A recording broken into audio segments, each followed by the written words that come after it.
Quero cumprimentar a todos com a doce e gloriosa paz do nosso Senhor e Salvador Jesus Cristo e desejar a todos vocês um excelente final de semana, repleto das bênçãos do Pai, do Filho e do Espírito Santo. Eu sou o pastor Rômulo, um bereano de verdade. Esse é o propósito, esse é o projeto da leitura diária para a Bíblia Sagrada no ano de 2025. Hoje nós iremos iniciar o livro do profeta Isaías, um dos 4 profetas maiores: Isaías, Jeremias, Ezequiel e Daniel. Não é porque é maior, porque eles eram mais notórios ou porque o ministério deles era de maior expressão referente, comparando com os profetas menores. Nada disso, simplesmente porque a obra literária dos mesmos, dos tais, ela é mais extensa do que a dos profetas menores. É simplesmente por isso. Mas é interessante esse profeta Isaías, que é o primeiro, diga-se de passagem. O próprio nome Isaías significa Deus é salvação. Interessante também que o Isaías ele é chamado de mini-bíblia.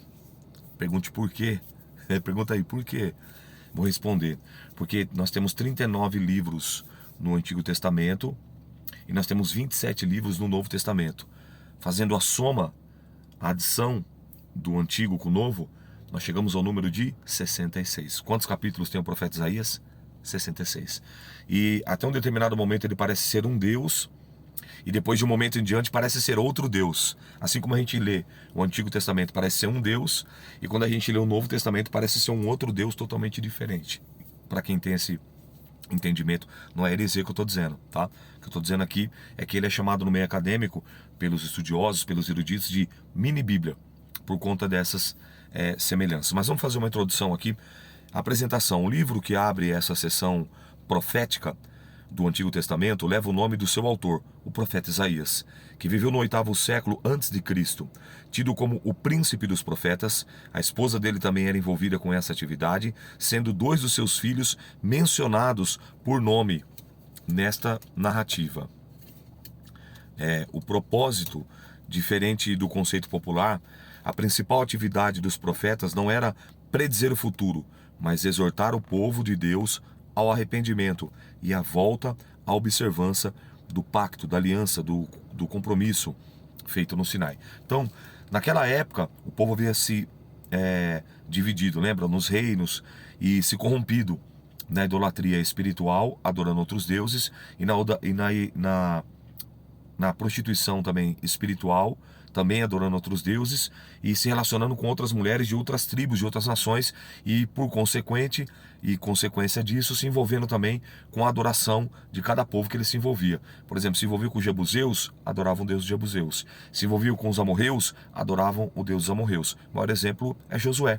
No final da sua caminhada, no capítulo 24 do livro de Josué, ele fala assim, escolhem hoje a quem vocês quiserem servir: ao deus dos amorreus, em cuja terra habitais, porque eles estavam servindo, eles estavam idolatrando, ou ao Deus de Israel. Aí Josué se posiciona: porém, eu e minha casa serviremos ao Senhor. E Josué estava com 110 anos de vida. Então, aonde eles se envolviam, eles habitavam, eles se relacionavam, eles também passavam a aderir àquele Deus. E aí então os profetas ele é levantado a exortar o quê? Ao arrependimento, a voltar ao caminho inverso, a voltar a adorar o único Deus, o verdadeiro Deus, o que havia resgatado com mão forte do cativeiro egípcio que durara 4 séculos e 3 décadas, 430 anos.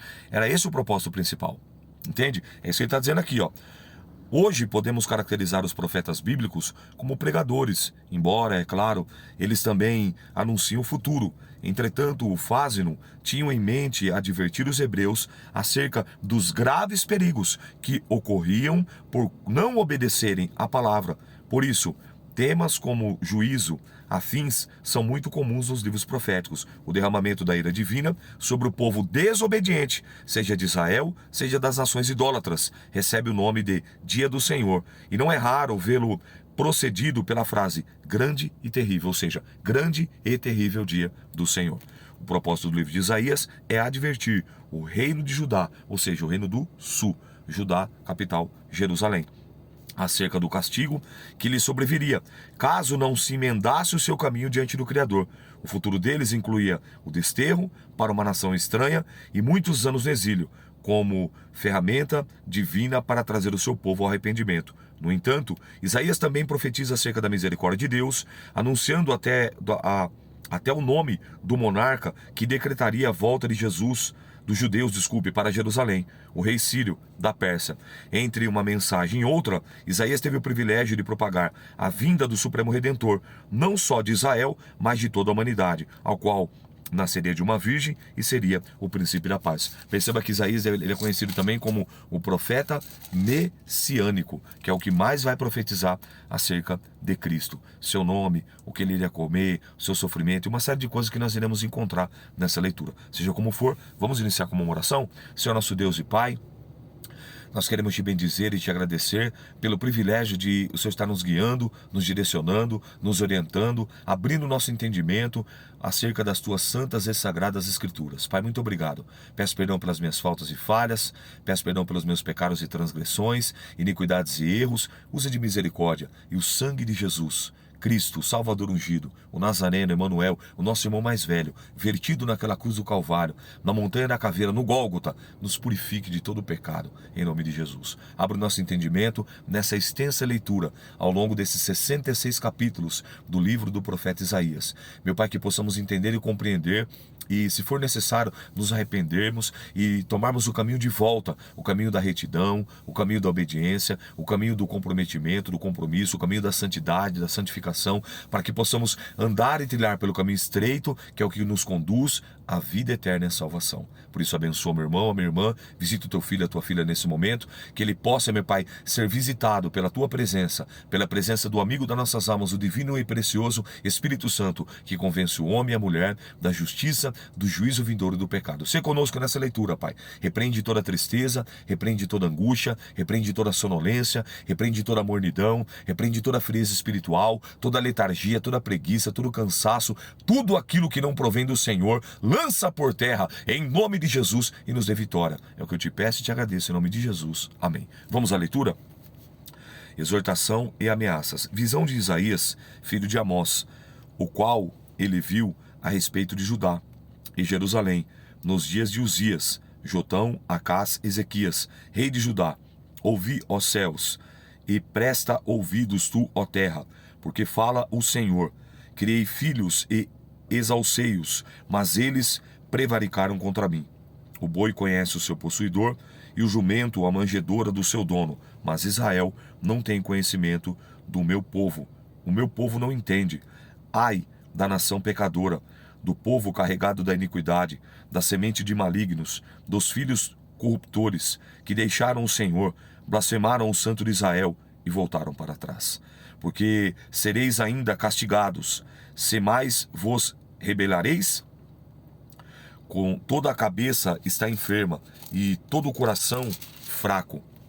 Desde a planta do pé até a cabeça, não há nela coisa sã, senão feridas e inchaços, e chagas podres, não espremidas nem ligadas, nenhuma delas amolecida com óleo. A vossa terra está assolada, e as vossas cidades abrasadas pelo fogo. A vossa região, os estranhos as devoram.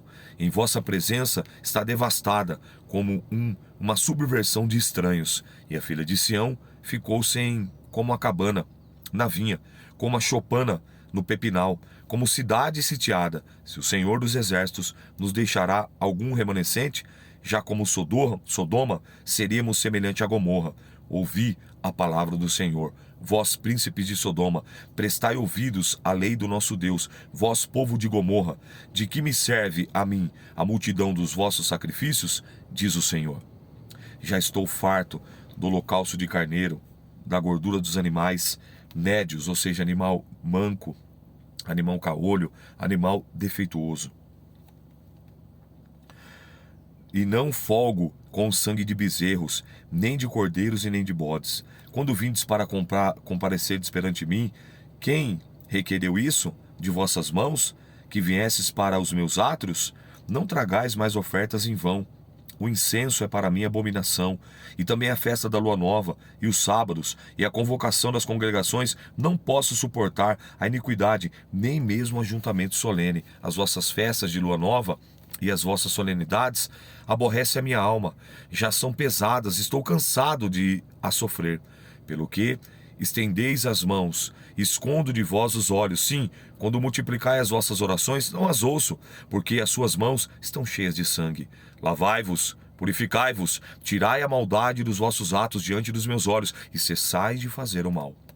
Aprendei a fazer o bem, praticai o que é reto, ajudai o oprimido, fazei justiça ao órfão, tratai a causa das viúvas. Vinde, então, censura-me, diz o Senhor. Ainda que os vossos pecados sejam como a escarlata, eles se tornarão branco como a neve. Ainda que sejam vermelhos como o carmesim, eles se tornarão como a branca lã. Se quiserdes e ouvirdes, comerei o bem dessa terra, o melhor dessa terra. Mas se recusardes e fordes rebeldes, serei devorado pela espada. Você vê como é claro aqui? Então Deus está pontuando pela boca, pelos lábios do profeta, o descontentamento, a adoração, as festas, o sacrifício, o derramamento de sangue. Deus não estava recebendo. Por quê? Por conta da desobediência. É por isso que o profeta Samuel, inspirado pelo mesmo Deus, vai dizer para Samuel: acaso eu tenho prazer em ofertas, em sacrifícios, em sangue de bode e de carneiro, em gordura? Tenho eu mais prazer na obediência do que no sacrifício, porque obedecer é melhor do que sacrificar. É isso que ele está dizendo aqui. Ele está pontuando. Mas ele está dando um ponto. Ó, vem. Ainda que seus pecados sejam vermelho como sangue e carmesim, eles vão se tornar branco como a neve. Branco, ainda que eles sejam vermelho como a escarlata, eles vão se tornar branco como a lã. As duas cores tem aqui na minha camiseta. Então percebe. É isso que ele está dizendo. Voltem, se arrependem, peçam perdão, façam o bem, confessem os seus pecados, abandonem e deixem, e a minha misericórdia, ela será derramada sobre a sua vida. E ele diz mais. Olha que coisa interessante que ele fala aqui, ó. Quer ver, ó?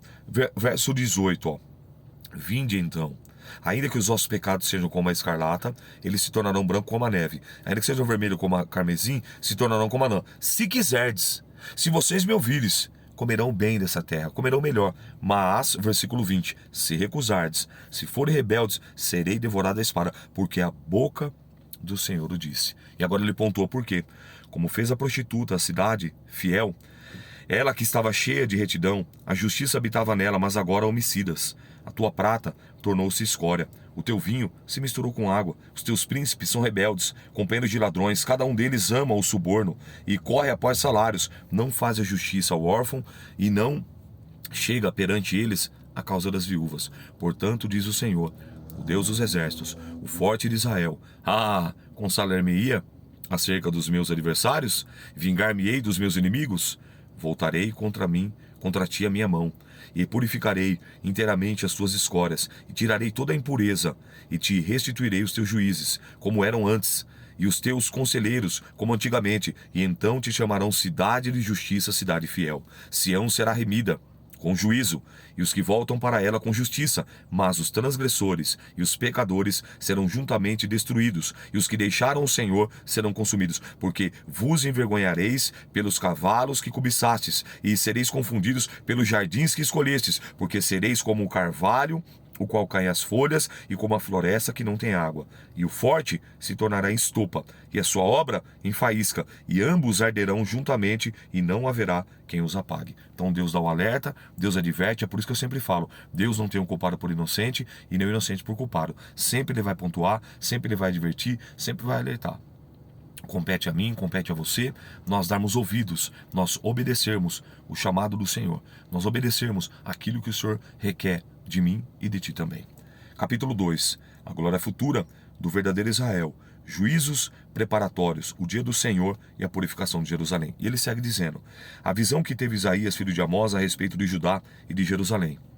E acontecerá, nos últimos dias, que se firmará no monte, na casa do Senhor, no cume dos montes, se exalçará por cima dos outeiros, e concorrerão a ele todas as nações.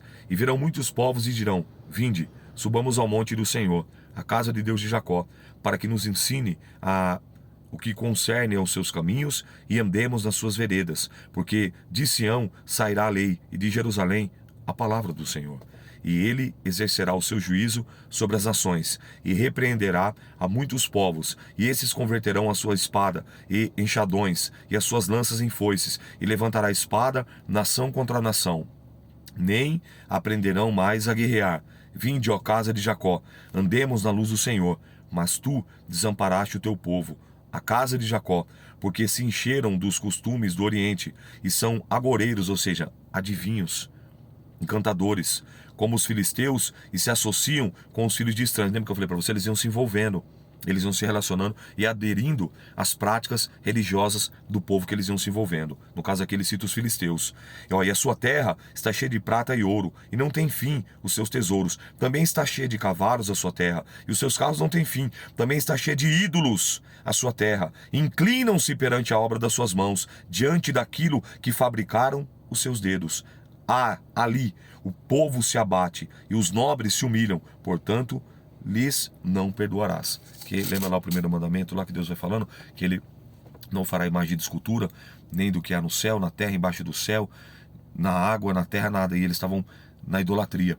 Além de adorar os outros deuses, estava idolatrando. Deus está pontuando através do profeta. Vai, entra nas rochas, esconde-se no pó, na presença espantosa do Senhor e da glória da sua majestade. Os olhos altivos dos homens serão abatidos, e a altivez dos varões será humilhada, e só o Senhor será exaltado naquele dia. Porque o dia do Senhor dos exércitos será contra todos os soberbos e altivos, e contra tudo que se exalta, para que seja abatido. E contra todos os cedros do Líbano, altos e sublimes, e contra todos os carvalhos de Bazã, e contra todos os montes altos, e contra todos os outeiros elevados, e contra a torre alta, e contra todo muro firme, contra todos os navios de Tarsis, contra todas as pinturas desejáveis, e a altivez do homem será humilhada, e a altivez dos varões se abaterá, e só o Senhor será exaltado naquele dia, e todos os ídolos totalmente desaparecerão. Então os homens se meterão em concavidades das rochas e nas cavernas da terra, por causa da presença espantosa do Senhor, e por causa da glória da sua majestade, quando se levantar para assombrar a terra. Naquele dia, os homens dançarão as toupeiras e os morcegos dos seus ídolos de prata e dos seus ídolos de ouro que fizeram, e ante a eles se prostraram. E meter-se-ão pelas fendas das rochas e pelas cavernas das penhas, por causa da presença espantosa do Senhor, e por causa da glória da sua majestade, quando ele se levantar para assombrar a terra. Afastai-vos, pois, do homem cujo fôlego está no seu nariz, porém, este que deve ele ensinar. Capítulo 3, dando sequência. Porque eis que o Senhor, Deus dos exércitos, tirará de Jerusalém de Judá o bordão, ou seja, o cajado, a autoridade, olha lá, e o cajado de todo o sustento do teu pão, e toda a sede da água, o valente, o soldado, e o juiz, e o profeta, e o adivinho, e o ancião, e o capitão de 50, respeitável, o conselho e o sábio, entre os artifícios e o eloquente. Dar-lhe-ei jovens por príncipes, crianças governarão sobre eles, e o povo será oprimido. O povo será oprimido contra os anciãos e o vil nobre, e algum de seus timão da casa de seu pai, dizendo: Tu tens a roupa, se nos príncipes toma a tua mão a ruína. Naquele dia levantará a voz, dizendo: Não posso ser médico, nem tampouco ser a minha casa pão alguma. Não me ponhais por príncipe do povo, porque Jerusalém tropeçou e Judá caiu, porquanto a sua língua e as suas obras são contra o Senhor, para irritar os olhos da sua glória. A aparência do seu rosto testifica contra eles, e publicam os seus pecados como Sodoma, e não os dissimulam, ai da sua alma, porque fazem mal a si mesmo. Dizem os justos que bem lhe porque comerão do fruto das suas obras, ai do ímpio, mal lhe irá, porque a recompensa das suas mãos lhe dará. Os opressores do meu povo são crianças e mulheres, e estão em tesa do governo. Povo meu, povo meu, os que te guiam te enganam, e destrói o caminho das suas veredas. O Senhor se levanta para pleitear, sai a julgar os povos. O Senhor vem em juízo contra o ancião do seu povo, contra os príncipes que foste vós, que consumiste a vinha, ele o espólio sobre toda as vossas casas. Que tendes vós que afligir o meu povo e moer as faces do pobre, diz o Senhor, o Deus dos exércitos. Diz ainda mais o Senhor: porquanto as filhas de Sião se exaltaram e andaram com o pescoço erguido, e têm olhares imprudentes, e quando andam como que vão dançando e cascavelando com os pés, portanto o Senhor fará tinhosa a cabeça das filhas de Sião. E o Senhor porá em descoberto a sua nudez. Naquele dia tirará o Senhor o enfeite das ligas e redezinhas as luetas, e os pendentes e as manilhas e as vestes resplandecentes, e os diademas que as coroas, e os enfeites dos braços, e as cadeias e as caixinhas de perfumes serão arrecadadas. e os anéis e as joias pendentes do nariz, as vestes de festas, e o manto e as coifas de alfinetes, os espelhos e as capinhas de linho finíssima, e as toucas e os véus. Será em que lugar de cheiro suave haverá fedor. E por cima uma corda, um lugar a crespadura de cabelos, calvície. E em lugar de veste larga, cilício, queimadura em lugar de formosura. Teus varões cairão à espada, e os teus valentes na peleja, e as portas da cidade gemerão, e carpirão, e ela se assentará no chão desolado. Capítulo 4, aqui concluímos. E 7 mulheres naquele dia lançarão mão de um homem, dizendo: nós comeremos no nosso pão, e nos vestiremos de nossas vestes. Tão somente queremos que sejamos chamadas pelo teu nome. Tira o nosso opróbrio. Naquele dia, o renovo do Senhor, com letra maiúscula, preste atenção. Um dos nomes do Senhor é Renovo. Há um varão chamado Renovo. Ó. O renovo do Senhor, renovo falando de Jesus. Será cheio de beleza e de glória, e fruto da terra, excelente e formoso, para que escaparem de Israel. Os que escaparem de Israel será aquele que ficar em Sião, que permanecer em Jerusalém será chamado santo, todo aquele que estiver inscrito entre os vivos em Jerusalém, quando o Senhor lavar a imundícia das filhas de Sião e limpar o sangue de Jerusalém no meio dela, com o espírito de justiça, com o espírito de ardor, criará o Senhor sobre toda a habitação do monte Sião, e sobre as suas congregações uma nuvem de dia, uma fumaça e um esplendor de fogo, chamejante de noite, porque sobre toda a glória haverá proteção. E haverá um tabernáculo para a sombra contra o calor do dia, e um refúgio e esconderijo contra a tempestade e contra a chuva. Essa foi a leitura de hoje. Uma leitura pontual e bem clara, uma leitura pontual e bem específica, que vem dizendo para mim e para você, para nós olharmos para dentro de nós, revermos, reavaliarmos como está a nossa vida, como está a nossa aliança, como está o nosso pacto, o nosso compromisso com o Pai, com o Filho e com o Espírito Santo. E se de repente nós pegamos algum atalho, de repente agora nós pegamos alguma estratégia, de repente nós estamos dando algum jeitinho brasileiro, vamos voltar para o caminho da retidão. Vamos voltar para o caminho da santidade. Vamos voltar para o caminho da obediência. Amém? Essa foi a leitura de hoje. Que o Espírito Santo de Deus possa e deva falar infinitamente melhor na tábua do seu coração. Eu sou o pastor Rômulo, um beirante de verdade. E essa foi a leitura de hoje. A paz do Senhor. Que Deus te abençoe.